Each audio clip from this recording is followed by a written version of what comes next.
ध्यायतो विषयान् पुंसः संगस्तेषुपजायते संगात् संजायते कामः कामात् क्रोधोऽभिजायते क्रोधात् भवति सम्मोहः सम्मोहात् स्मृतिविभ्रमः स्मृतिभ्रंशात् बुद्धिनाशो बुद्धिनाशात् प्रणश्यति ध्यायतो विषयान् पुंसः संगस्तेषुपजायते संगात् संजायते कामः कामात् क्रोधोऽभिजायते क्रोधात् भवति सम्मोहः सम्मोहात् स्मृतिविभ्रमः स्मृतिभ्रंशात् बुद्धिनाशात् प्रणश्यति ध्यायतो विषयान् पुंसः संगस्तेषुपजायते संगात् संजायते कामः कामात् क्रोधोऽभिजायते क्रोधात् भवति सम्मोहः सम्मोहात् स्मृतिविभ्रमः स्मृतिभ्रंशात् बुद्धिनाशो बुद्धिनाशात् प्रणश्यति।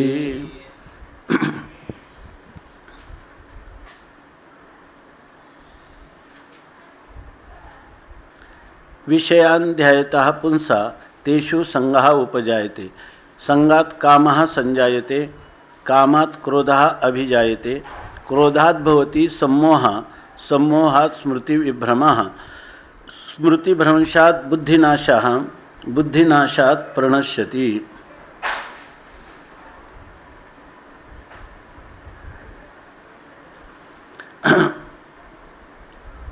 विषयान् ध्यायतः पुंसा जो विषयांचंच नेहमी ध्यान करणारा चिंतन करणारा पुरुष किंवा विषय हे आपल्या सुखाला कारण होतील अशा प्रकारची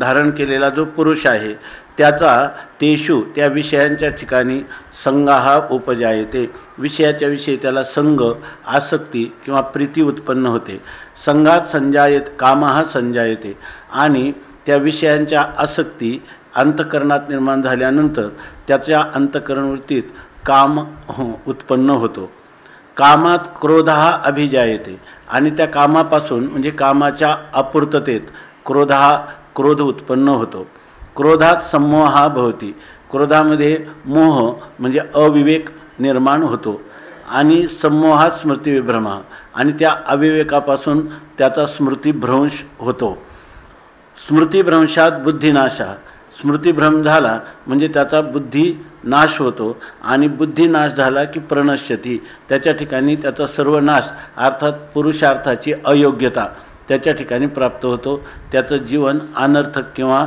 निरर्थक होतं असं सांगितलं। याविषयी आता भगवान माऊली काय म्हणतात त्याचं चिंतन करू। तर जरी हृदयी विषय स्मरती तरी निसंगाही अपजे संगती संगे प्रगटे मूर्ती अभिलाषाची।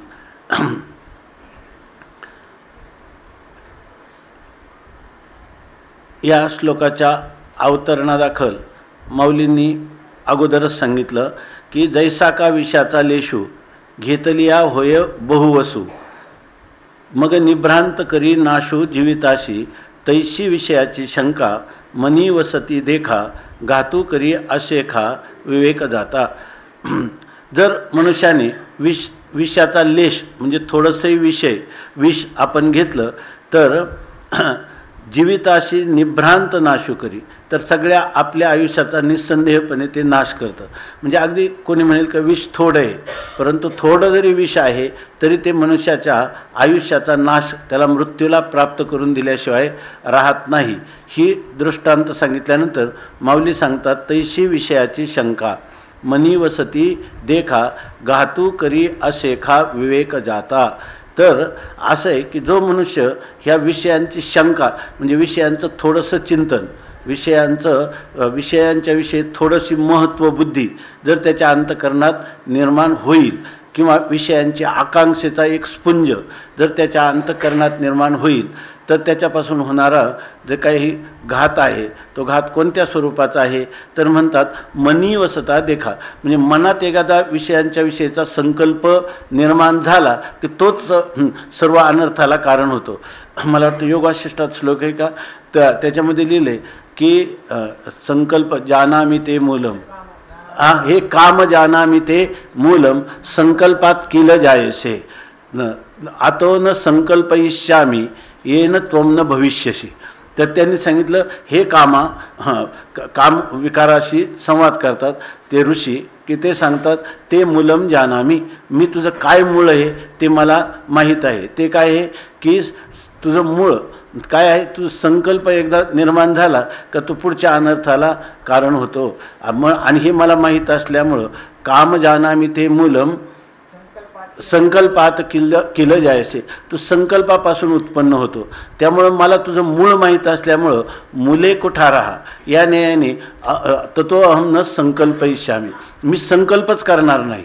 संकल्प विकल्पात्मक असणारं जे मन आहे ते जर संकल्पालाच प्राप्त होणार नाही, त्या विषयाविषयी सम्यक ते आपल्या सुखाला कारण होतं अशा प्रकारचे धारणा किंवा करणारच नाही असं जर म्हटलं तर ततो त्वम न भविष्याची, तर तू काय असणार नाही. म्हणजे तुझा मी मुळापासूनच उच्छेद करू शकतो. म्हणून या ठिकाणी सांगतात की या विषयांची शंका मनी वसती देखा आणि घातू करी असे खा विवेक जाता. सगळ्या विवेक म्हटलं तर सारासार विचार, आत्मानात्मविवेक, नित्यानित्य विवेक, हे कोणत्याही प्रकारचा सार आसार किंवा ग्राह्य त्याज्य अशा कोणत्याही प्रकारचा विवेक मनुष्याच्या ठिकाणी राहत नाही.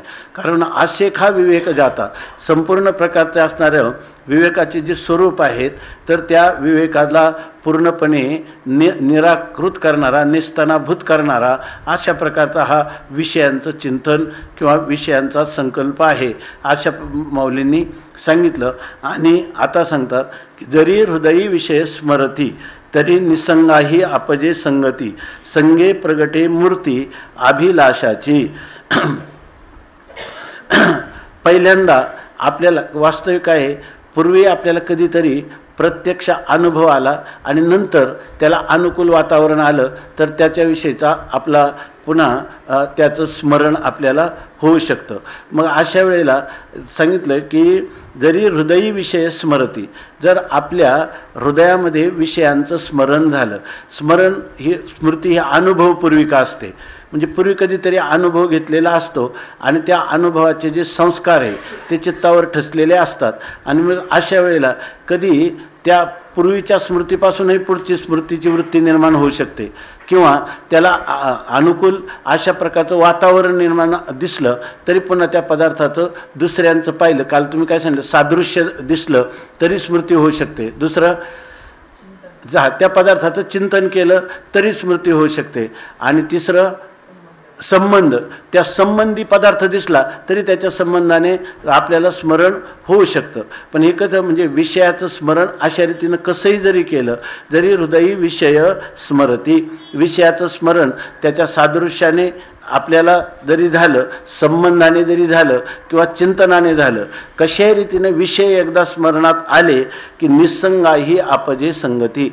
जर एखादा जरी निसंग पुरुष असणारा म्हणजे असंगतेमुळं किंवा निसंगतेमुळं केवळ या ठिकाणी आपल्या निर्विकार स्वरूपाचा अनुभव घेणारा असला तरी असा पुरुष जर विषयाचं सहज त्याचं चिंतन घडेल तर ते म्हणतात त्याच्या ठिकाणी संगती अपजे. त्याच्या ठिकाणी संगती म्हणजे आसक्ती किंवा त्या विषयाविषयीचा महत्त्वभाव किंवा त्याच्याविषयी भोग्यत्व भ्रांती अशा प्रकारची त्याची अंतकरणाची वृत्ती होऊ शकते. आणि निसंग असणारा पुरुष ज्यांनी सर्व संग परित्याग केला असाही पुरुष केवळ विषयाच्या चिंतनाने या ठिकाणी त्याच्या आसक्तीला प्राप्त होऊ शकतो. त्या विषयाविषयीचं प्रेम त्याच्या अंतकरणात निर्माण होतं. आणि मग एकदा अंतकरणामध्ये प्रेम निर्माण झालं की संगे प्रगटे मूर्ती अभिलाषाची, त्याच्या अंतकरणामध्ये त्याविषयी अभिलाषाची अंतकरण वृत्ती होते. अभिलाष म्हणजे अभितः लशती, सर्वच बाजूने कोणत्याही रीतीनं का होईना पण तो विषय मला प्राप्त व्हावात, त्या विषयाच्या प्राप्तीनेच मी खऱ्या अर्थाने मला सुख प्राप्त होणार आहे असं त्याच्या अंतकरण वृत्ती होते. याचा अर्थ यालाच अभिलाष म्हणजेच हा इथं असणारा काम आहे, या ठिकाणी असणारा हा काम आहे. इदम मे शात इतिच्छा कामशब्दित, हे मला असावंच किंवा माझ्या सुखाला कारण होणारे सर्व प्रकारचे विषय मला प्राप्त व्हावेत अशा प्रकारची तीव्रतम मनोकामना, त्यालाच अभिलाषा किंवा त्यालाच काम असं या ठिकाणी म्हटलेलं आहे. म्हणतात संगे प्रगटे मूर्ती अभिलाषाची. विषय हा आपल्याला अनुकूल असून किंवा हा अनुकूल वाटलेला विषय हा आपल्या सुखाला कारण होईल अशा प्रकारची धारणा झाली की त्याच्या अंतःकरणामध्ये अभिलाषा निर्माण झाली. आता अभिलाषा किंवा काम निर्माण झाला म्हणजे माऊली म्हणतात जेथ कामू उपजला तेथ क्रोधो आधीचा आला, क्रोधी असे ठेविला संमोह जाणे. इथं कोणता कारणमाला अलंकार आहे की एकापासून एक कसे उत्पन्न होतात अशा ह्या 8 उत्तरोत्तर पायऱ्या ज्या आहेत अधोगतीला नेणाऱ्या, त्या अधोगतीला नेणारी ही सोपान परंपरा या ठिकाणी सांगितलेली आहे. याच्यामध्ये सांगतात जेथ काम उपजला, ज्या ठिकाणी काम उत्पन्न झाला अंतःकरणामध्ये की तेथ क्रोध आधीचे आला. कालच आपण पाहिलं की माऊलींनी एक वैशिष्ट्यपूर्ण लिहिले. याच्यामध्ये काम ज्या वेळेला उत्पन्न झाला तर ते म्हणतात काम उत्पन्न झाला ना त्याच क्षणी क्रोध अगोदरच आलेला आहे. क्रोध अगोदर कसा, याच्यामध्ये कामात संजायते काय बरोबर ना, कामात क्रोध हा अभिजायते, कामापासून क्रोध उत्पन्न होतं. आणि माऊली म्हणतात की काम ज्या वेळेला अंतःकरणात आला तेव्हाच त्या ठिकाणी क्रोध आधीच तिथं आलेलाच आहे. याचं कारण असं आहे की कामाच्या अपूर्णतेत क्रोध निर्माण होतो आणि ज्या वेळेला कामाकार वृत्ती होते तेव्हा क्रोधाकार वृत्ती नसली तरी त्या क्रोधाचं सगळं बीज कामामध्येच आहे. म्हणून आणि बरं पण काही पुरुष तरी असे असतील ना की ज्यांच्या अंतःकरणामध्ये कामना निर्माण झाली पण क्रोधाला पुढं स्थान मिळालं नाही. असं कुठं आहे का? असं कधीच घडू शकत नाही, कारण तो अगोदरच आला. कामना आपलं काम अशी वस्तू आहे की ज्या कामाची पूर्णता कधीच होत नाही. कालच आपण पाहिलं की सगळ्या जगातलं सोनं दिलं तरी तो म्हणलं अजून काही घरचे लोकांचं राहिलेलंच आहे. म्हणजे काम यांनी लिहिले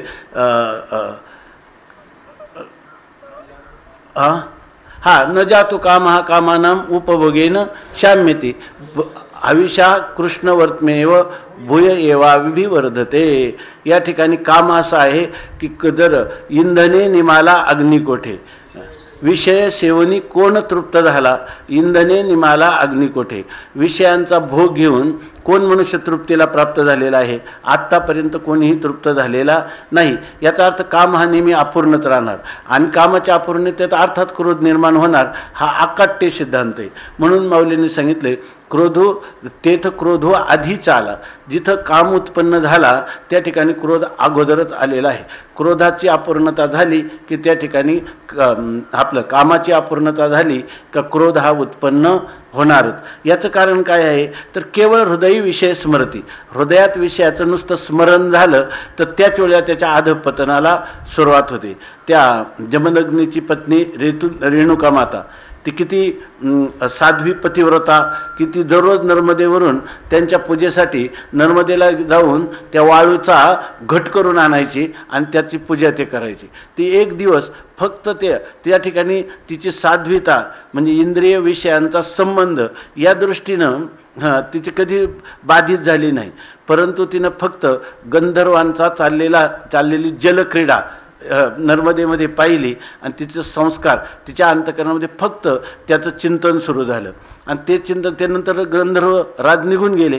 ती फक्त त्या ठिकाणी आता उशीर झाला आपल्या पतीच्या सेवेला म्हणून घाईघाईने गेली आणि घट बनवायला लागली. पण घट त्या दिवशी झालाच नाही, कारण त्यांनी लिहिलं कायेंद्रिय शोषणम तपाहा, शरीराचं आणि इंद्रियांचं शोषण करणं याचं तप आहे. आता तिचं कुठलं तिनं शरीराने पाप झालं होतं का? इंद्रियांनी पण पाप झालं नव्हतं. फक्त तिच्या ठिकाणी त्या अंतःकरण वृत्ती जी आहे तर त्या गंधर्व हा किती आनंदाचा भोगता होऊन राहिला याविषयी, याचा अर्थ या जलक्रीडेमध्ये सुखाचं काहीतरी अभिव्यक्ती होते एवढाच संस्कार तिच्या ठिकाणी झाले. आणि विषयांची शंका आणि मनी वसता देखा तिथपासून घातू करी आशेखा विवेक जाता अशा प्रकारची सुरुवात होते. आणि मग तेथ कामू उपजला तेथ क्रोधो आधीचे आला आणि क्रोधी असे ठेविला संमोह जाणे. आणि ज्या ठिकाणी हा क्रोध उत्पन्न होतो, क्रोध नावाची द्वेषात्मक ज्वलनात्मक विरुद्ध अशी जी वृत्ती निर्माण होते तेथ संमोह जाणे. आणि क्रोधामध्ये त्यांनी काल सांगितलं, गुरूंना सुद्धा हुंकृत्य त्वंकृत्य करू शकतो. गुरूंना सुद्धा किंवा आपले माता पिता किंवा त्यावेळेला त्या मनुष्याला हा वयोवृद्ध आहे, ज्ञानवृद्ध आहे, तपोवृद्ध आहे याची सुद्धा रागाच्या भरात म्हणजे क्रोधाच्या भरात आठवण राहत नाही. आणि मग असा मनुष्य त्या ठिकाणी अर्थातच त्याला संमोह निर्माण होतो. संमोह म्हणजे अविवेक, अविचार त्याच्या अंतःकरणाने निर्माण होतो. आणि त्याची जी प्रज्ञा किंवा त्याची जी बुद्धी आहे तिच्या ठिकाणी योग्य अयोग्य याचा निर्णय होत नाही. त्याची बुद्धी त्यावेळेला एकतर कुंठित होते किंवा ती बुद्धी जी आहे ती विरोधी अशा प्रकारच्या धारणा करत राहते. आणि त्यामुळं त्यांनी लिहिलं, कालच आपण वाचलं की एखाद्या महापुरुषावर देखील तो क्रोधिष्ठ मनुष्य धावून जाऊ शकतो किंवा त्याला अपशब्दाचं उच्चारण करू शकतो. ह्या क्रोधाचा प्रभावच असा आहे, क्रोध असे ठेवेला संमोह जाणे. संमोह हा म्हणजे अविवेक हा क्रोधामध्ये निश्चित ठरलेला आहे. आणि मनुष्याला क्रोध आला आणि त्याच्या ठिकाणी विवेक झाला असं कधीच होणार नाही. तिथंसुद्धा क्रोध म्हटला की जसं तर काम म्हटलं का क्रोध अगोदरच आला, तसा क्रोध म्हटला की अविवेक हा त्या ठिकाणी निश्चितच आला. क्रोधाबरोबरच अविवेकाचं पदार्पण त्याच्या ठिकाणी झालं असा त्याचा अर्थ. संमोहा झाली या व्यक्ती तरी नाशू पावे स्मृती, चंडवाते ज्योती आहात जैशी. आता हा अविवेकाचा किती प्रभाव आहे ते सांगतात. संमोहा व्यक्ती झाली या. संमोह म्हणजे अविवेक जो आहे तो एकदा व्यक्त झाला म्हणजे प्रगट झाला. म्हणजे अविवेकाने आपला प्रभाव त्या ठिकाणी केला की तो अविवेक काय करतो, नाशू पावे स्मृती. अर्थात स्मृती म्हणजे जो काही योग्य अशा प्रकारचा विवेक, तर त्या आपलं संमोह म्हणजे अविवेक, आणि तो अविवेक झाला तो प्रगट झाला म्हणजे अविवेकाचं कार्य सुरू झालं. महाराज बोला लगेच तिथं हे द्या. अविवेक एकदा प्रगट झाला की स्मृती नाशू पावे. त्याला आपण काल पाहिलं की स्मृती म्हणजे काय, यथार्थ. हा इथं स्मृती म्हणजे ब्रह्ममयी वृत्ती. त्या ठिकाणी त्याला अविवेक झाला की त्याला या ठिकाणी ब्रह्ममयी वृत्ती जी आहे तिला त्या ठिकाणी स्मृती म्हटले. तर ही ब्रह्ममयी वृत्ती होऊ शकत नाही. विवेकी पुरुषाचं काय आहे, त्याला विश्लेषण करण्याची, पृथक्करण करण्याची त्याची बुद्धीची शक्ती असते.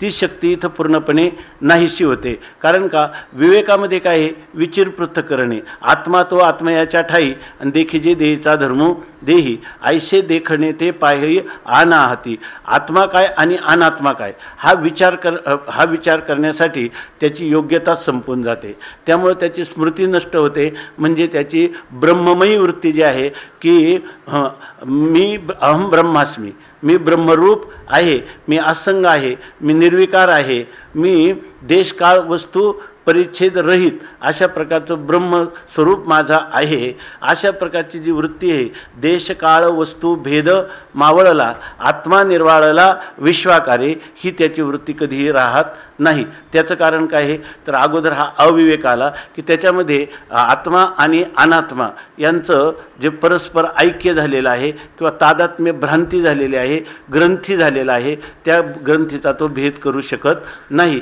म्हणून या ठिकाणी म्हणतात की नाशो पावे स्मृती. आणि हे होतं कसं, अविवेकी जो पुरुष आहे त्याची बुद्धी सार आसार याला ग्रहण करण्याला असमर्थ होते. आणि तिचं स्वरूप कसं होऊन जातं, तर ते सांगतात चंडवाते ज्योती आहात जैशी.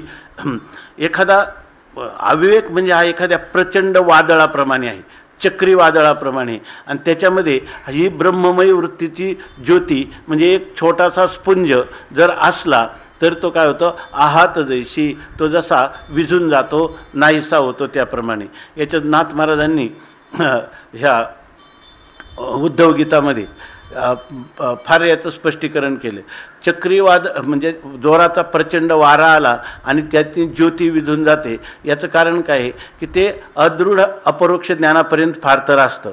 आणि तर दृढ अपरोक्ष ज्ञान झालं असलं तर त्याला मेरूपासून थोरे देह दुःखाचे नि डोंगरे दाटी जो पडी भरे चित्त न दाटे, त्याला कधीही त्याची अनात्मकार वृत्ती होत नाही, आपल्या आत्मस्वरूपापासून तो कधीही च्युत होत नाही. परंतु आहे असं की नाथ महाराजांनी त्याचं फार चांगलं वर्णन केलं की नाथ महाराज म्हणतात की चकमकीची आगी जाळू न शकेन नाटे लागी, असं लिहिलं आहे की काही लोक आहे ना ती चकमक ओढतात, ते खड्यावर खडा घासून आणि कापूस पेटवतात आणि त्याने ते लोक दुसरा अग्नी पेटवतात. कशासाठी पेटवतात आपल्याला माहीत आहे, तर त्याच्यासाठी ते लोक प्रयोग करतात. परंतु ती चकमकीची जी आग आहे तर ते दोन अर्थ दिलेत, लाटे लागी असा एक पाठ आहे आणि नाटे लागी असा पाठ आहे. म्हणजे एक एखादी लाट असेल आणि किंवा नाट म्हणजे एखादा चांगली तुळई किंवा खांब, त्या खांबाला जर जाळायचं म्हटलं, चकमकीची आगी उपयोगाची आहे का तिथं? चकमकीच्या आगीने तो जळणार नाही. तसं नाथ महाराज लिहिले ब्रह्मप्राप्ती प्रथम रंगी प्रपंच संगी विनाशे, असं लिहिलंय. जर ब्रह्मप्राप्ती ही प्रथम म्हणजे काय आहे, त्याला अजून परिपूर्ण, ज्याला आपण म्हणतो संशय विपर्य राहित्य, हे जे बोधाचं स्वरूप आहे असं यथार्थ ज्ञान त्याला झालेलं नाही. परंतु गुरुकृपेने त्याला तत्वमसी महावाक्यापासून अहम ब्रह्मास्मी इत्याकारक वृत्ती झालेली आहे. परंतु त्या वृत्तीमध्ये संशय आणि विपर्य किंवा म्हणायचं झालं तर प्रमाणा संभावना, प्रमेया संभावना, विपरीत भावना यातला कुठला ना कुठला प्रतिबंध अजून आहे. आणि अशा पुरुषाला जर अविवेक झाला तर त्याच्या ठिकाणी जशी या ठिकाणी सांगितलं चंड वाते, प्रचंड वारा आला, कोणता? अविवेकाचा. आणि त्या अविवेकाचा वारा आला तर ज्योती आहत जैशी, त्यावेळेला याला थोडासा स्पुंज आहे परंतु तो स्पुंज त्या ठिकाणी मावळून जातो, विझून जातो, म्हणजे त्याला निस्संदेह ज्ञान होऊ देत नाही. म्हणून त्याला मुख्य कारण काय आहे तर विवेक आहे. म्हणून आपल्या साधन चतुष्टयामध्ये पहिल्यांदा नित्यानित्य विवेक सांगितला आणि त्याच्यानंतर हे बाकीचं 3 साधनं सांगितली. विवेक, वैराग्य, समाधी षटक आणि मुमुक्षुता सांगतात. कारण हा विवेक जर असेल तर त्या पुरुषाला हे जे झालेलं जे ज्ञान आहे हे ज्ञान त्याला पुढच्या भूमिकेमध्ये नेऊ शकतं. म्हणून म्हणतात चंड वाते ज्योती आहात जैशी, का अथवा का अस्तमानी निशी, जैशी सूर्य तेजा ते ग्रासी, तशी दशा स्मृतिभ्रंशी प्राणियांशी. आणि जोपर्यंत मनुष्याला अहम ब्रह्मास्मी, मी ब्रह्मस्वरूप आहे असा दृढ निश्चय झाला नाही, किंवा आपण काल म्हटलं तर बुद्धी निश्चये आत्मज्ञान, ब्रह्मरूप भावी आपणा आपण, ब्रह्मनिष्ठा राखे पूर्ण, तत्परायण अहर्निशी, असं जोपर्यंत त्याचं जीवन झालं नाही त्या ठिकाणी त्याची स्थिती सांगताना नाथ महाराजांनी लिहिले की जई अहंकार धरी सोहमपण, तई चित्ती प्रगटे चैतन्य घन, तई मनही होय उन्मन, बुद्धीचा निश्चय पूर्ण परब्रह्मी, असं सांगितलं. म्हणजे ज्यावेळेला अहंकार सोहम मीच ब्रह्मा आहे असा निश्चय होतो त्यावेळेला अहंकार धरी सोहमपण, अहम जो ब्रह्मस्वरूपाच्या ठिकाणी गेला तर चित्तामध्ये सुद्धा काही चैतन्याची अभिव्यक्ती होते. आणि त्यावेळेला मन जे आहे ते मनही उन्मन अवस्थेला प्राप्त होतं आणि बुद्धीचा निश्चय ह्या परब्रह्माविषयी होतो. पण इथं होतं काय की अस्तमानी निशी, जैशी सूर्य तेजा ते ग्रासी, हे काय आहे दिगंबर महाराज? इथं सूर्य तेजा ते ग्रासी काय आहे? सूर्य तेजाचं ग्रास असे का? हां, का अस्तमाने निशी, इथं काय झाले? नाही, त्याच्यापेक्षा त्याच्यातून मग काय पाहिजे होतं इथं हे सांगा. पण इथं तर सरळ आहे ना, सूर्य तेजा ते ग्रासी असं आहे ना. हां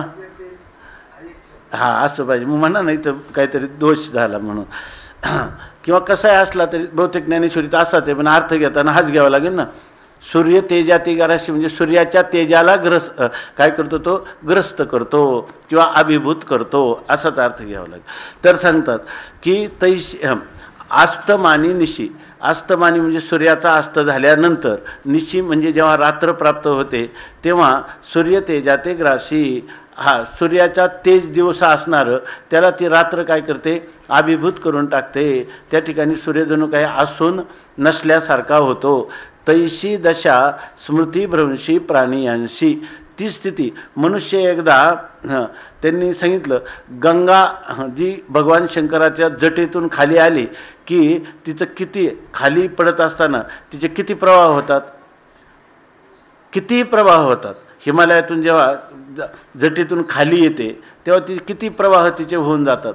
तसा तैशी दशा, त्याप्रमाणे दशा स्मृतिभ्रंशी म्हणजे एकदा ब्रह्ममयी वृत्ती जी आहे, आता सांगितलं अहंकारधरी सोहमपण, या ठिकाणी सर्व म्हणजे जे विषय आहेत ते विषय, इंद्रिय, नंतर मन, बुद्धी, चित्त आणि अहंकार या क्रमाने त्या ठिकाणी आत्मस्वरूपामध्ये पोचतात.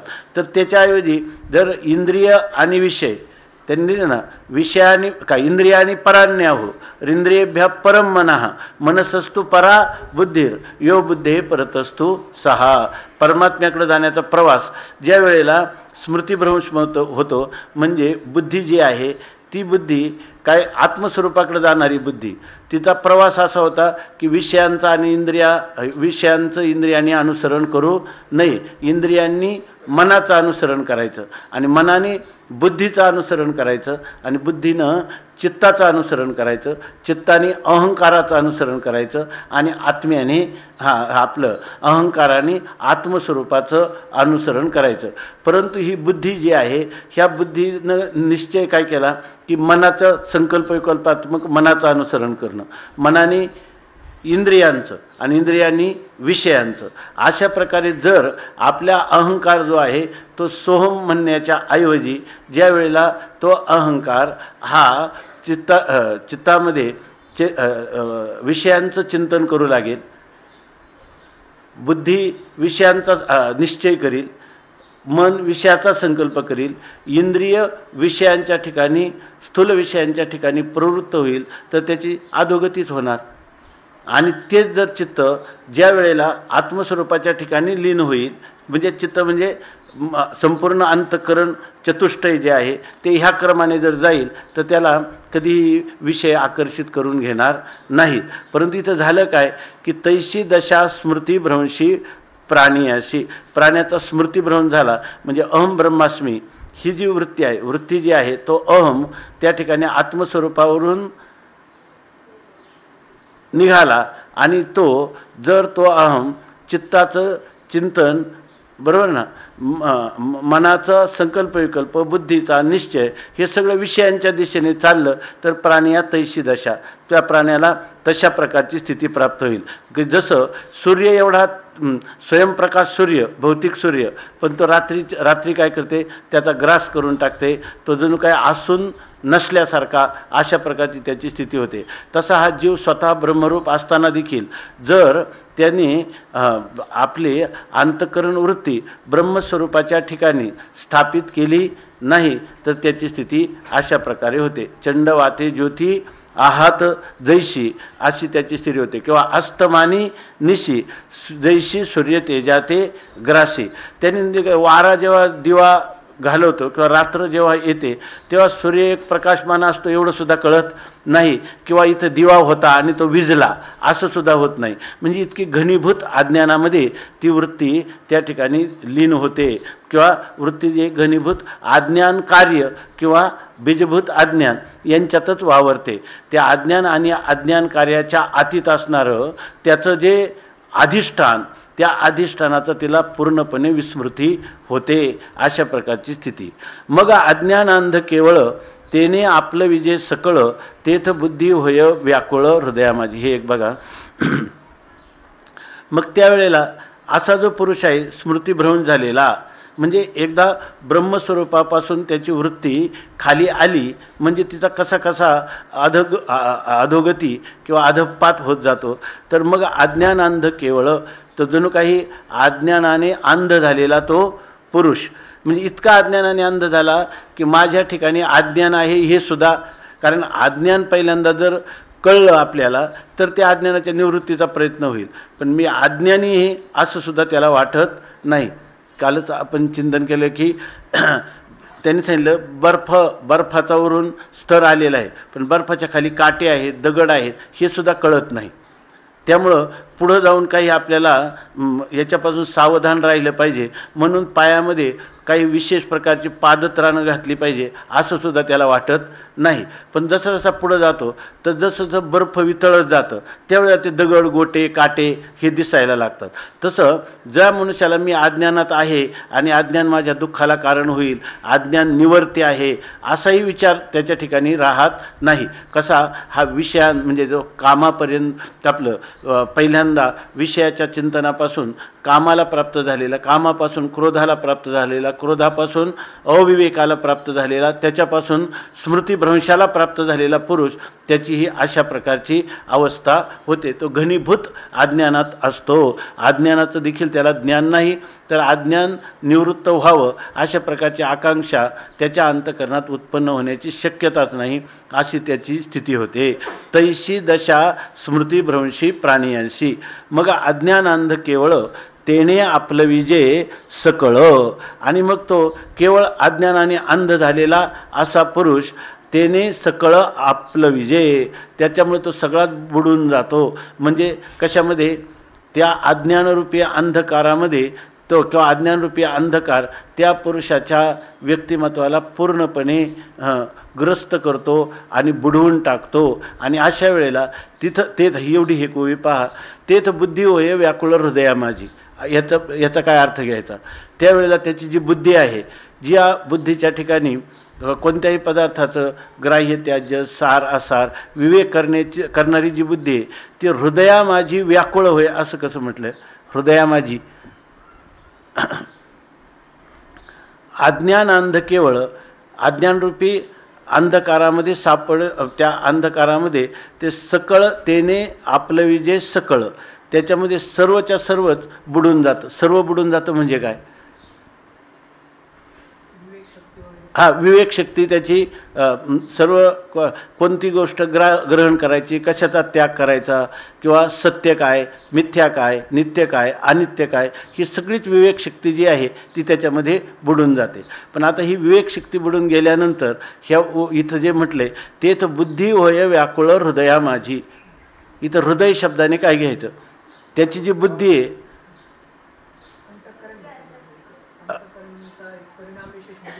हा, आणि ती एक मिनिट मोठा कर ते आपले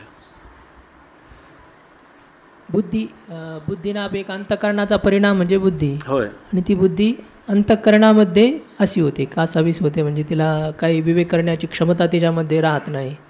हा, म्हणजे ती बुद्धी कुंठित होऊन जाते. जी, ती बुद्धी कुंठित, समोर आलेल्या पदार्थाचं ग्रहण करावं की त्याग करावा, त्या पदार्थाचं मध्ये सारता किंवा असारता काय आहे, ती नित्यता आहे की अनित्यता आहे, सत्यता आहे की मिथ्यात्व आहे, ते अनात्म आहे का आत्मा आहे, या सर्वाच विषयी त्याची बुद्धी कुंठित होते. याला आणि त्या बुद्धीला समाधान नाही, म्हणून ती व्याकुळ होते. व्याकुळ होते म्हणजे कुंठित होते. बरं, त्या बुद्धीच्या ठिकाणी दुःखाची जाणीव आहे की नाही? अशी जी बुद्धी आहे अविवेकाला प्राप्त झालेली बुद्धी, म्हणजे त्या बुद्धीच्या ठिकाणी मी दुःखी आहे अशाच प्रकारची जाणीव राहील का मी सुखी आहे अशी जाणीव राहील? जाणीवच राहायला नाही पाहिजे. खरं तर जाणीव राहायला नाही पाहिजे, पण इथे व्याकुळ होय असं लिहिलंय ना, हृदया माझी. मग ती व्याकुळतेला प्राप्त होते. व्याकुळतेला प्राप्त होते म्हणजे उद्वेगाला प्राप्त होते असा अर्थ झाला ना.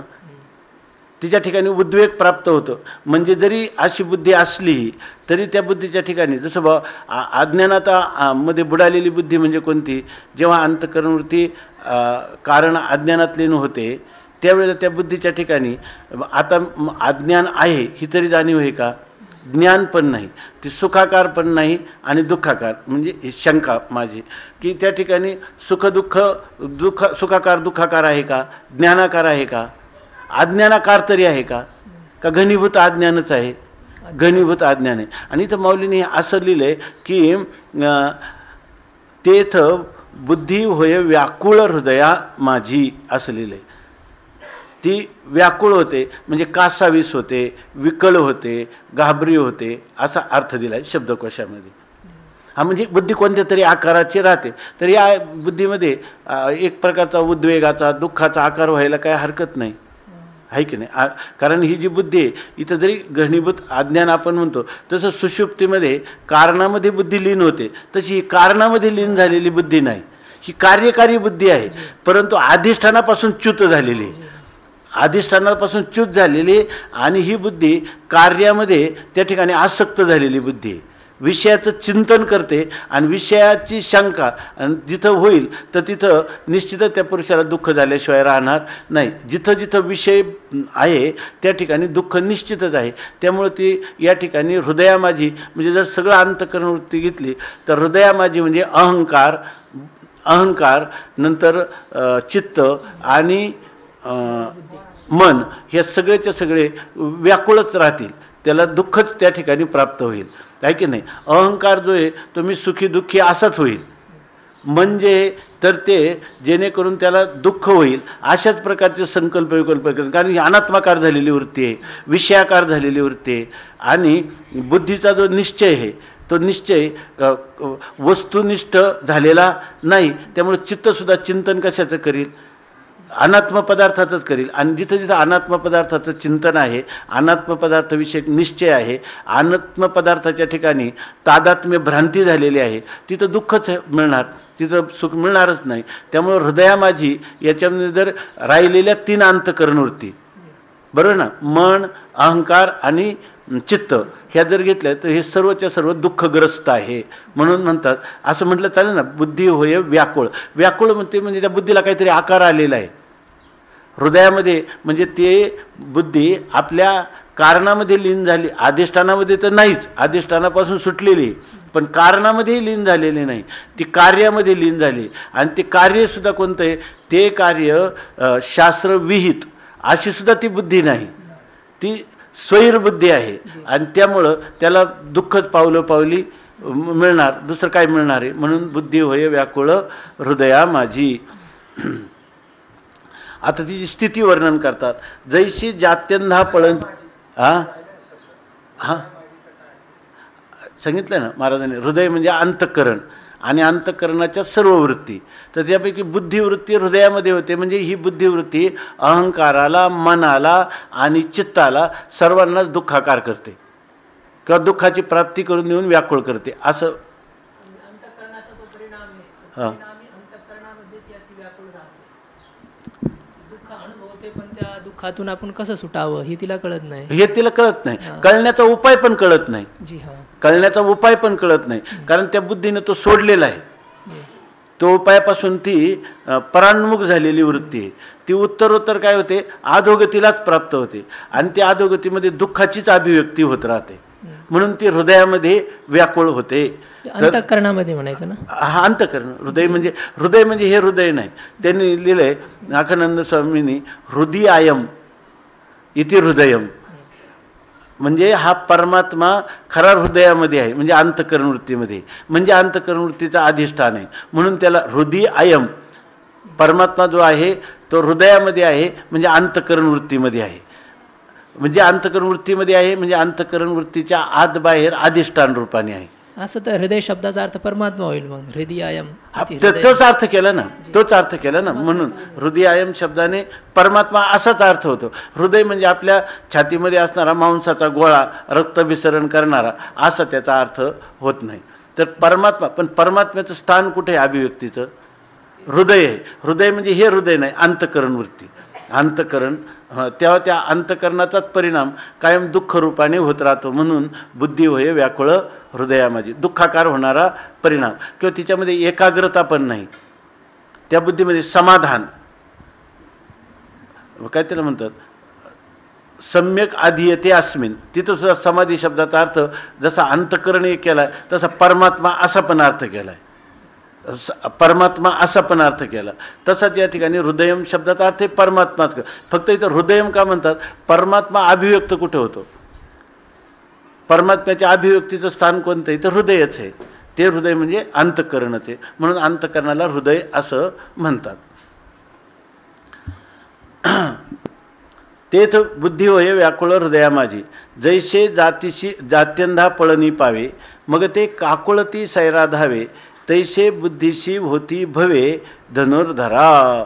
आता याचं हे होणाऱ्या अधोगतीचं स्वरूप कैसे, तर ते सांगतात जैसे ज्याप्रमाणे जात्यंधा एखादा जन्मजात आंधळा आहे, म्हणजे जन्मताच अंध असणारा पुरुष जन्मांध, तो पळणी पावे आणि त्याला कधी कधी पळण्याची वेळ यावी, म्हणजे काहीतरी धावाधाव करण्याची. एखाद्या गर्दीमध्ये एखादा साप शिरला आणि लोकांनी साप पाहिला आणि सगळे पळायला लागले, आणि तेवढा साप म्हणल्यावर आंधळ्याला काय वाटतं, आंधळ्याला सुद्धा पळण्याची वेळ येते. परंतु ते काकुळती सैरा धावे, त्यावेळेला तो काय म्हणतो की मला कोणीतरी आश्रय देईल. काकुळती येतो, अहो कोणीतरी त्या सापापासून मला नाही, पण कोण आपापला जीव घेऊन पळतात, त्याला कोण मदतीला धावणार आहे, म्हणून तो काकुळतीला येतो, म्हणजे दैन्य भावाला प्राप्त होतो. परंतु आता पर्याय तर नाही, सैरा धावे, तो मग जिकडं वाट मिळेल तिकडं तो धावत सुटतो. अशी त्याची स्थिती आहे. मग त्याचं काय आहे, तो अंध गोलांगून आहे की नाही. आंधळ्या माणसाला त्यांनी एकाला रस्ता विचारला, त्यांनी सांगितलं की आता तू ह्या अमक्या मार्गाने जा. तू काही नाही, त्यांनी एक तिथं उन्मत्त झालेला पोळ बैल होता आणि त्याची शेपटी त्याच्या हातात दिली आणि त्याने सांगितलं हा बैल ज्या मार्गाने नेईल त्या मार्गाने जा. आता काय होईल त्याचं. तसा ह्याची स्थिती होती. जो मनुष्य असा विषयांच्या चिंतनातून इथपर्यंत आला, स्मृतिभ्रंशापर्यंत आला, तर त्यावेळेला त्याची स्थिती काय होते, जात्यंधा पळणी पावे आणि मग ते काकुळती सैरा धावे.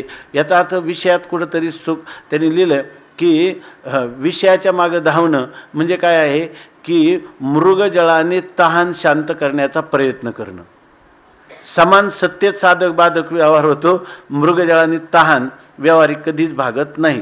तसं जे पुरुष स्वैर रीतीनं विषयांच्या द्वारा आपल्या चित्ताचं समाधान किंवा आपल्याला सुखशांती मिळेल, त्यांचा प्रयत्न म्हणजे कसा आहे, जात्यंधा पळणी पावे आणि मग ते काकुळती सैरा धावे. बरं, त्याला नाही शास्त्राची मदत, नाही गुरूंचं मार्गदर्शन, अशा वेळेला तो सैराट त्याला म्हणतात ना की जिकडं वाटेल कसं तरी पाहिजे तिकडं तो धावे. रात्रंदिवस प्रयत्न चालूच आहेत, परंतु त्या ठिकाणी म्हणतात त्याला कधी समाधान प्राप्त होत नाही. उलट काय होतं, तैसे बुद्धीशी होती भवे धनुर्धरा. बुद्धीला काय होतात, भवे म्हणजे ती बुद्धी भ्रमण करते. आणि ती बुद्धी कशी भ्रमण करते, तर आपण म्हणतो ना तो मनुष्य एक स्वतःभोवती एखादा मनुष्य जेव्हा फिरतो, भ्रमण करतो, भवणे म्हणजे स्वतःभोवती गरगर फिरतो, तसा हा स्वैर अशा प्रकारच्या विषयाचं ज्या वेळेला सुखाला कारण होतील असं म्हणून ते विषय सेवन करतो, तर त्याच्यापासून त्याला प्राप्त काय होते, बुद्धीशी होती भवे. सारखी त्याचे भ्रमण त्या बुद्धीला होतात. बुद्धी कुठेही एकाच ठिकाणी स्थिर होऊ शकत नाही, आणि जोपर्यंत बुद्धी स्थिर होत नाही किंवा अंतःकरणवृत्ती स्थिर होत नाही तोपर्यंत सुखाची अभिव्यक्ती होत नाही. तो फक्त एकापासून दुसऱ्या अशा संकटातच पडतो. त्याचं वर्णन केलं की एका भोवऱ्यातून दुसऱ्या भोवऱ्यात, जसा तो कीटक त्याला कधीच शांती प्राप्त होत नाही, पंचदशीमध्ये आलाय ना श्लोक, त्याप्रमाणे एका भोवऱ्यातून दुसऱ्या भोवऱ्यात तो जात असतो. जोपर्यंत त्याला कोणी आत्मज्ञानी पुरुष भेटत नाही, जोपर्यंत त्याला जिज्ञासा किंवा अधिकार प्राप्त होत नाही, तोपर्यंत त्या भोवऱ्यातून पुनरपी जननम पुनरपी मरणम असा तो कधीच सुटत नाही. म्हणून म्हणतात की बुद्धीशी होती भवे धनुर्धरा. या ठिकाणी अर्जुनाला धनुर्धर हे विशेषण भगवंतांनी अगदी अचूक किंवा त्याला काय म्हणतो यथार्थ रीतीनं अर्जुनाला सांगतात.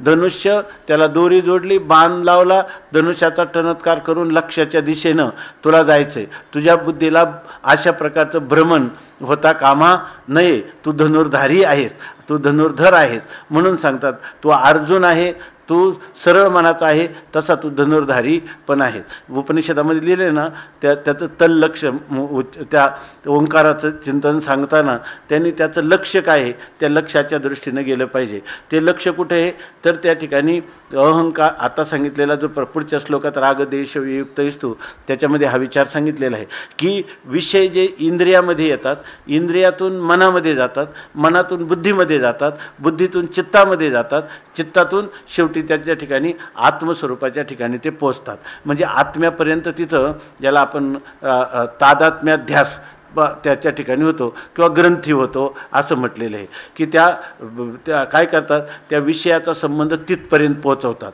कोण? इंद्रिय, मन, बुद्धी, चित्त, अहंकार आणि आत्मा असा हा प्रवास आहे. आणि हा प्रवास आता जो चालला आहे या श्लोकामध्ये तो आत्म्यापासून त्यांची घसरण होत होत बाहेर इंद्रियांच्याद्वारा विषयांपर्यंत कसं जातो असं सांगितलं.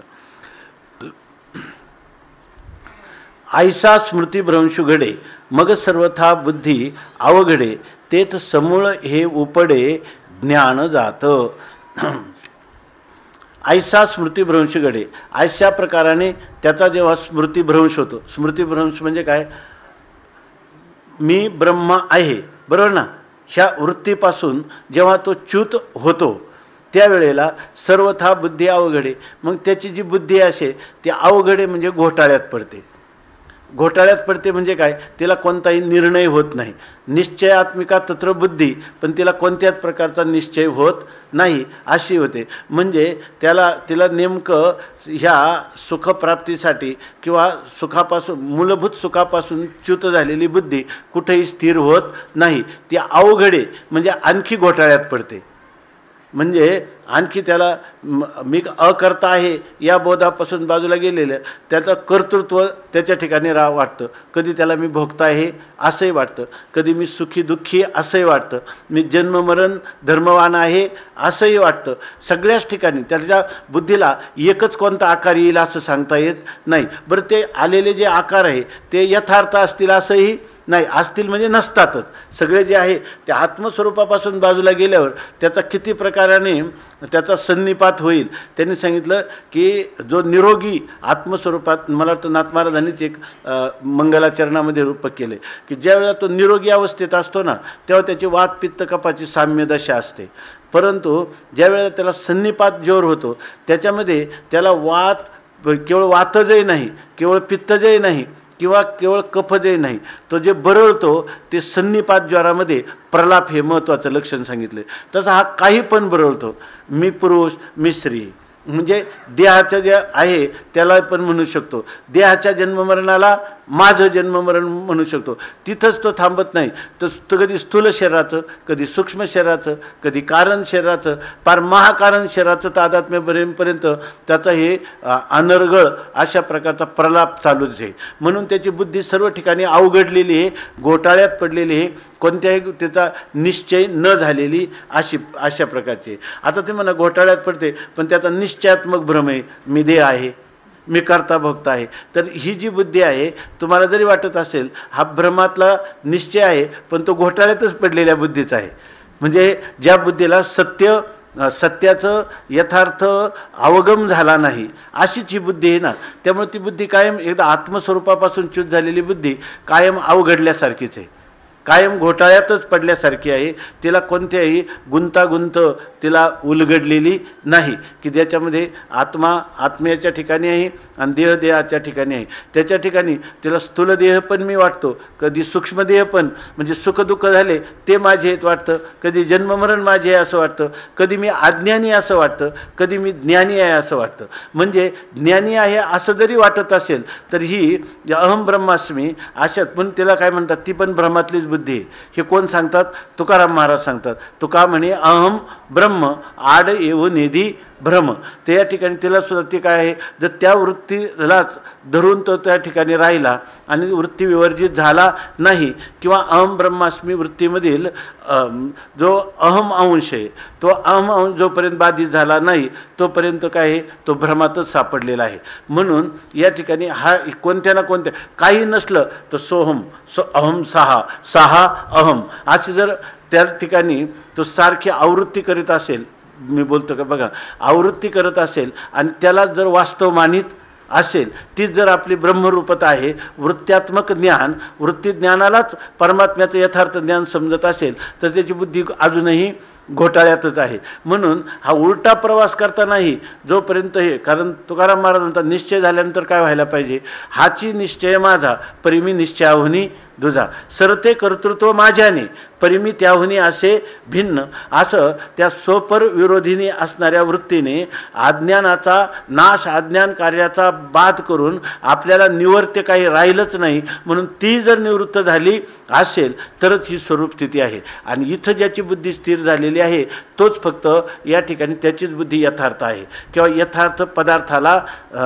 विषय करणारी आहे. बाकीचं सगळं जे आहे ते अनात्म पदार्थालाच विषय करून आहे. म्हणून त्याची बुद्धी अवघड आहे, त्याची बुद्धी अजून घोटाळ्यातच पडलेली आहे.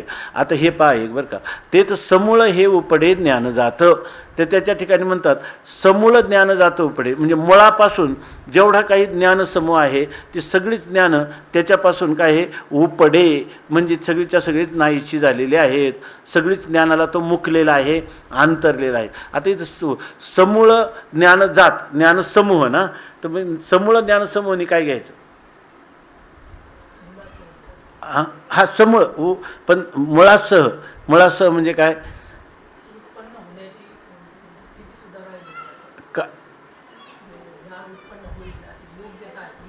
हा हे योग्यता सुद्धा त्याच्या ठिकाणी राहिली नाही आहे की नाही. ज्ञानजात सगळं नाहीसं झालं म्हणजे काय, कोणतंच ज्ञान त्या म्हणजे सारासार विवेक नाही, आत्मानात्म विवेक नाही, हेच घ्यायचे ना.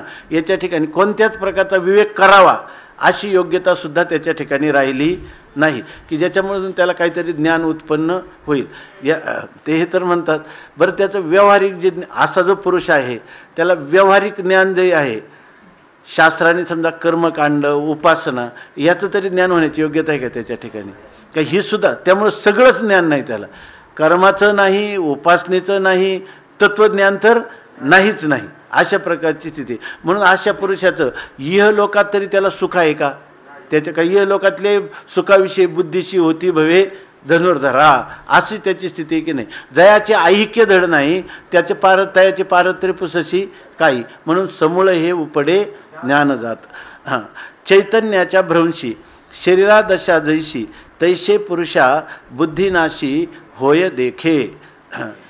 कालच मी वाचलं की ते काय एक श्लोक सुभाषित आहे, की ते सुभाषित असं सांगतं की नख, केस, दात हे जे अवयव आहे ना ते आपल्या ठिकाणी तोपर्यंत शोभतात, जे आपलं एकदा त्यांचं ठिकाण सुटलं का ते दंता नखा असा स्थानात भ्रष्टात बरं, स्थानापासून जर भ्रष्ट झाले, दात आपल्या हिरड्यांमध्ये हे केलेले बरोबर आहे, जर कोणी माणसाचे दात पडले तर तो काय करतो, उकिरड्यात नेऊन फेकून देतो.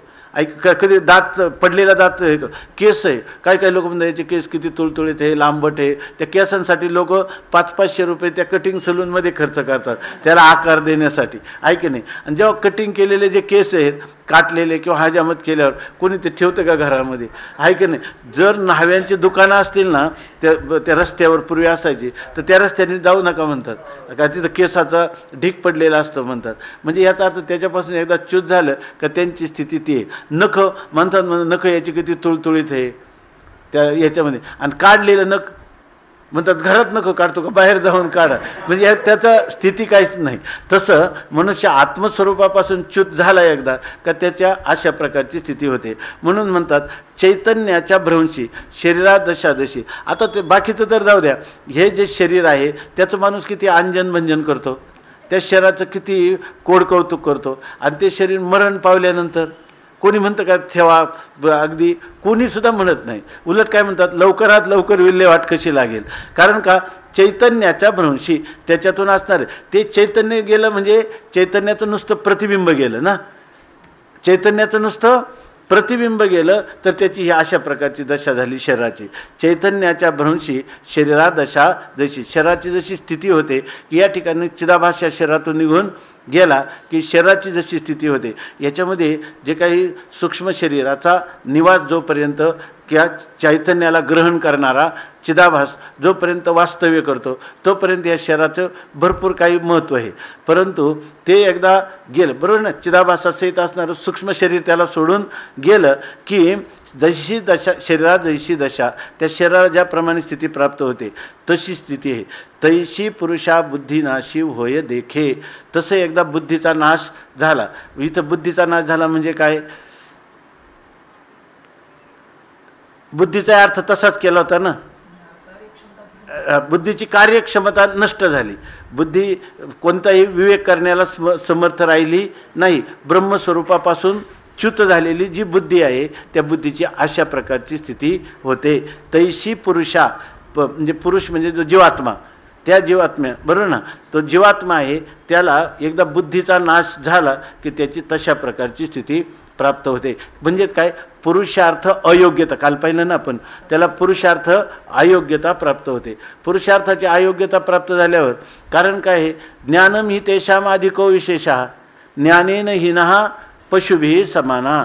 मग बाकीचं तो सगळं जरी करत असला तरी त्याचा नाशच झाला की नाही? कारण जर तुम्ही म्हणाल की तो जिवंत आहे, तो विषयाचा भोग घेतो. अरे विषयाचा भोग घेणं म्हणजे काही मनुष्याला तो मनुष्यत्व नाही, पुरुषत्व नाही. पुरुषूच येते. ह्या शरीररूपी नगरामध्ये अधिष्ठान रूपाने वास करणारं जे चैतन्य आहे त्या चैतन्याला ब्रह्म रूपाने जर आपण जाणलं नाही तर आहे काय? आहार निद्रा भयमैथुनंच सामान्यमेतत् पशुभिर्नराणां ज्ञानम ही तेषाम अधिको विशेषः ज्ञानेन हिनः पशुभिः समानाः. अशी त्याची स्थिती आहे. म्हणून स्मृतिभ्रंश जर त्याचा झाला, आपलं बुद्धिनाश जर झाला, चैतन्याच्या भ्रंशी शरीरा दशा जैशी तैसे पुरुषा बुद्धिनाशी होय देखे. तसं त्या पुरुषाचा बुद्धिनाश झाला म्हणजे तशी स्थिती होती. कशी स्थिती होते? मनोनी ऐके अर्जुना जैसा विस्फुलिंग लागे इंधना मग तो प्रौढ झाली या त्रिभुवना पुरोशके. मनोनी अर्जुना ऐके. मागं धनुर्धर सांगितलं, आता अर्जुन सरळ मनाच्या अर्जुना, रुजुत्वात अर्जुना. अर्जुनाला सांगतात, अर्जुना तो ऐक. कसं होतं? जैसा इंधना विस्फुलिंग लागे.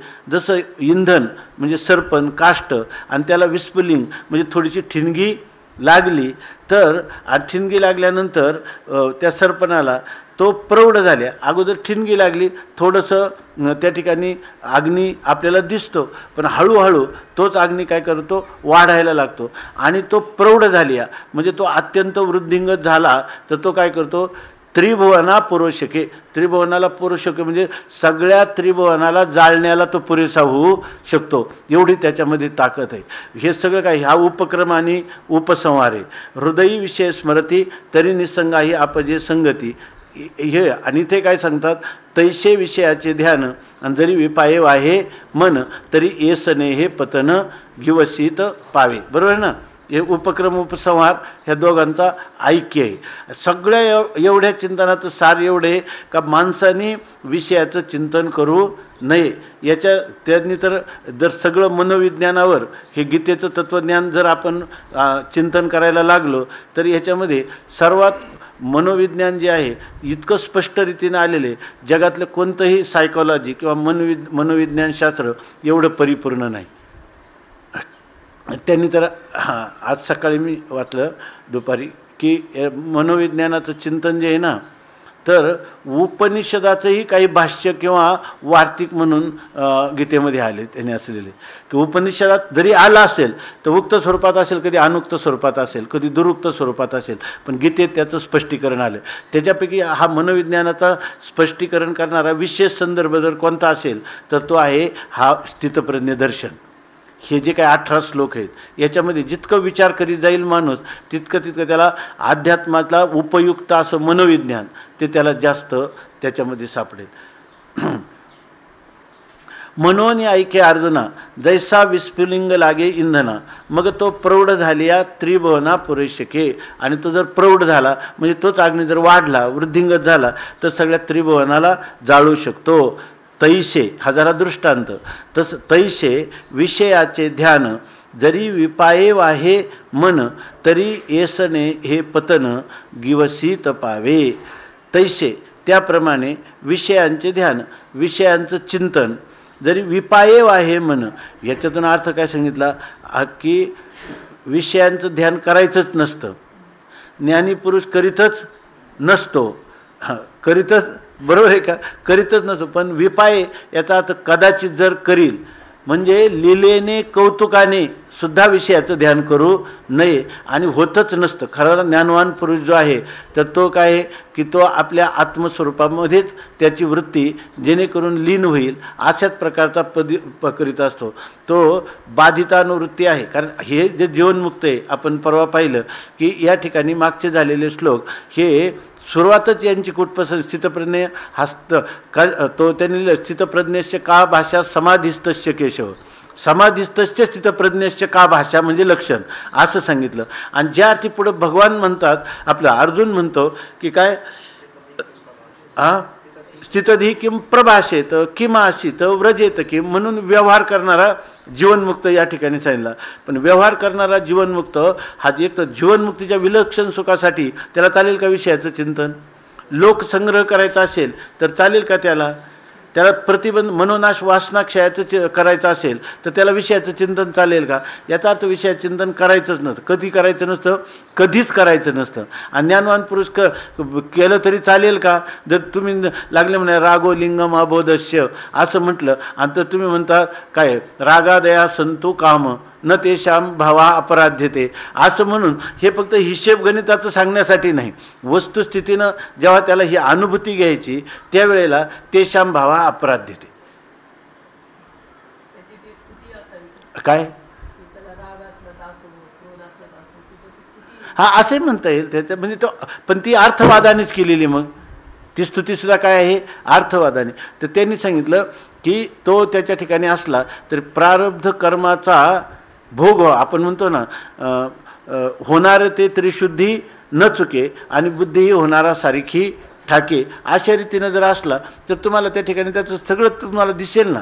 त्याच्या जसं अज्ञानी पुरुषाच्या ठिकाणी विषयाविषयीचं प्रेम दिसतं तसंही तुम्हाला त्याचं प्रेम पण दिसेल, परंतु ते राग नसून तो रागाभास आहे. आणि रागाभास स्वरूपाने संतु काम असू द्या, जाऊ द्या, काही त्याच्या असं लिहिलं आहे. रागादया संतु काम म्हणजे रागादय हे आभास रूपाने जरी खुशाल असतील तर असू द्या. म्हणजे याचा अर्थ उलट त्या पुरुषाची संगती लावताना त्या ठिकाणी तत्त्वज्ञानाचं महात्म्य सांगायचं. आणि रागा लिंगम अबोधस्य या ठिकाणी मनोनाश आणि वासनाक्षयाचं महात्म्य सांगायचं. म्हणजे जीवन हा जो पहिला श्लोक आहे रागादय हा संतुकाम हा तत्त्वज्ञानाचं महात्म्य सांगणार आहे. आणि रागो लिंगम अबोधस्य हा जो आहे हा जीवनमुक्तीच्या विलक्षण सुख सांगणार आहे.